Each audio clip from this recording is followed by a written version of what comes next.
There is a specific kind of British social nightmare that doesn't get nearly enough acknowledgement. You're at a work do, or a friend's birthday, or one of those Sunday afternoon gatherings that starts at 2 and somehow it's already 6. And someone comes toward you with the confidence of a person who clearly knows who you are. They smile. You smile back. And their name is absolutely, completely, irretrievably gone. Not at the edge of your memory. Not almost there. Just absent.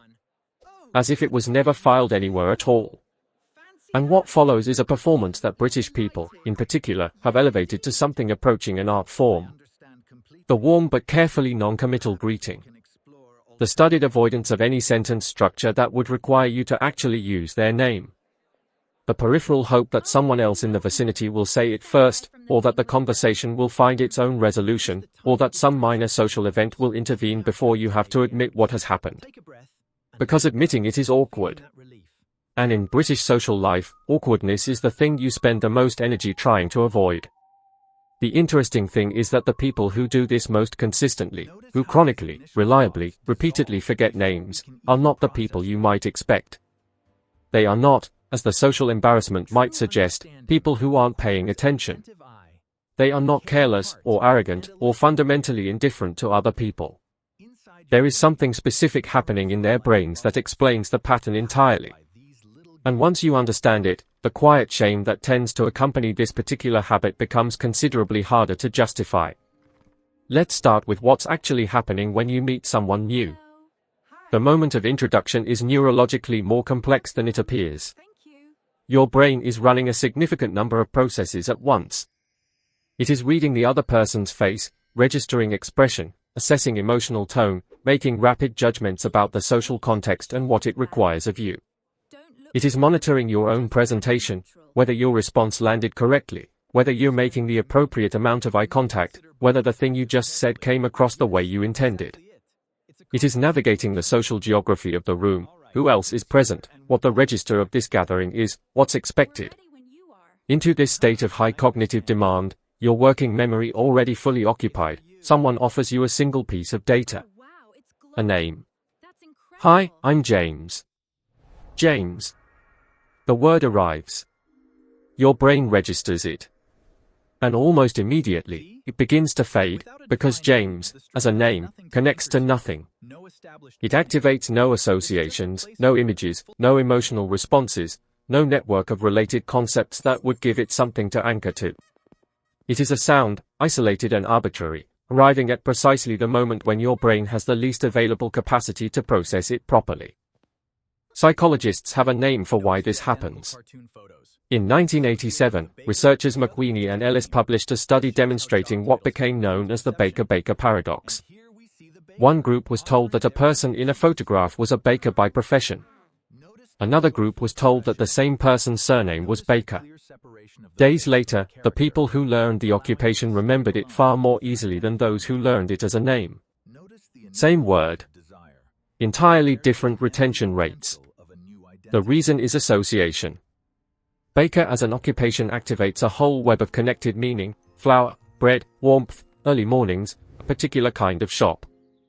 Baker as a name activates nothing. It has no hooks. It floats there, semantically empty, and your brain, which is constantly making decisions about what to retain and what to release, makes a quiet, automatic judgment that this particular piece of information is not worth the effort of filing properly. This is not a failure of intelligence. It is how memory actually works. Your brain does not store information the way a filing cabinet stores documents.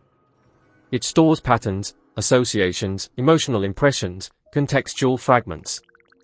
It is ruthlessly prioritizing, all the time, without consulting you. High emotion, retained. Surprising, retained. Connected to something already known, retained. One arbitrary syllable delivered at the moment you were managing everything else, not retained. Not because you didn't care. Because your brain made a judgment call, and the name lost. Now here's the dimension that tends to feel more uncomfortable to acknowledge. A significant number of people who consistently forget names are not doing so because they are distracted in a casual sense. They are doing so because they are highly preoccupied during social interactions, and the preoccupation is driven not by indifference but by anxiety. While the other person is introducing themselves, these people are running an internal commentary that hasn't stopped. Did that response come across well? Was I too eager? Not engaged enough? Is this going the way it should? The name arrives into this running internal noise and simply gets buried under it. There's documented research on this. A phenomenon called the next in line effect, first described by psychologist Malcolm Brenner in 1973, found that people waiting to speak in a group showed dramatically reduced recall for what the person immediately before them said, because they had already, internally, moved on to preparing their own contribution. The present moment hadn't fully arrived before they were already in the next one. For people who live with social anxiety, or even just the heightened self-monitoring that is, frankly, extremely common among British people, the constant low-level assessment of how one is coming across, the reflexive self-editing in real time, this is less an occasional phenomenon and more a permanent condition. Never quite fully here. Always partially occupied with what comes next, or with the assessment of what just happened. Which means that when a name is offered, there is often simply no available attention left to receive it. This is worth sitting with, because it reframes the problem entirely. If you consistently forget names, you may not have a memory problem at all. You may have a preoccupation problem. A brain that is working very hard, possibly harder than is strictly necessary, at the task of navigating social situations correctly. And the name is the casualty of that effort, not evidence of its absence. There's something that should be said about the experience of having your name forgotten, because the emotional reality of it is genuine and it deserves acknowledgement. When someone forgets your name, especially someone you've met before, especially more than once, it lands in a particular way. The message the brain receives, even when you know rationally that it isn't accurate, is something like, I didn't matter enough to register. That feeling is real. It doesn't reflect what actually happened in the other person's mind. But it's real, and the sting of it is real, and it would be dishonest to wave it away. What was almost certainly actually happening in the mind of the person who forgot your name, they remember the specific thing you said that surprised them. They have a clear impression of your energy, your way of engaging with things, something particular about how you think. They were present for the substance of the interaction. They were simply absent for the 7 seconds during which your name was delivered, because their brain was fully occupied with everything else you were giving it. People who forget names easily tend to have a specific cognitive characteristic in common. They are highly associative thinkers. Their memory is rich with context and emotion and sensory detail. Ask them to describe the atmosphere of an event from 3 years ago, they can tell you. Ask them what someone said that stuck with them from a conversation, they remember it clearly and specifically. Ask them the name of the person who said it, and there is a real chance that's the one thing they don't have. Their brain was cataloging everything about the person except the label. Not because the label didn't matter, but because their particular cognitive architecture was engaged with the things that, for them, matter more, the quality of someone's attention, the texture of how they engage, the specific thing they said that was worth keeping. This kind of memory has genuine strengths that tend to go unacknowledged. It makes for people who are genuinely present for what someone is actually saying. People who remember what matters about an encounter long after the administrative details have faded. People who are, in the ways that actually count in sustained human relationships, better listeners than their inability to recall names might suggest. None of this means you can't improve. You can. Repeating someone's name immediately when they introduce themselves, good to meet you, James, forces the association that your brain wouldn't have created naturally.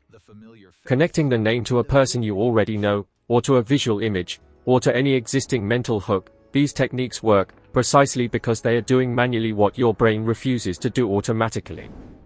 But the shame that often accompanies the forgetting, the quiet, persistent sense that it makes you an inattentive person, someone who doesn't genuinely register other people, that part is not accurate. And in a social culture where consideration for others is genuinely valued, where the horror of seeming rude is a real and operative force, it matters to say this clearly. You are not absent. You are not dismissive. You are someone whose brain handles the complexity of social situations by prioritizing some things over others, and the thing it consistently deprioritizes happens to be the single least revealing piece of information about another person, the arbitrary sound their parents assigned them before they'd done a single thing worth knowing about. Everything else, the way they think, what they notice, how they engage with the world, your brain was taking all of that in. It was doing exactly what genuine human attention is supposed to do. The name was always the least of it. If this felt like it was written about you, subscribe to British Mind. We do this every week. And if you want to support these deep dives, hit the join button to become a channel member. It's genuinely appreciated.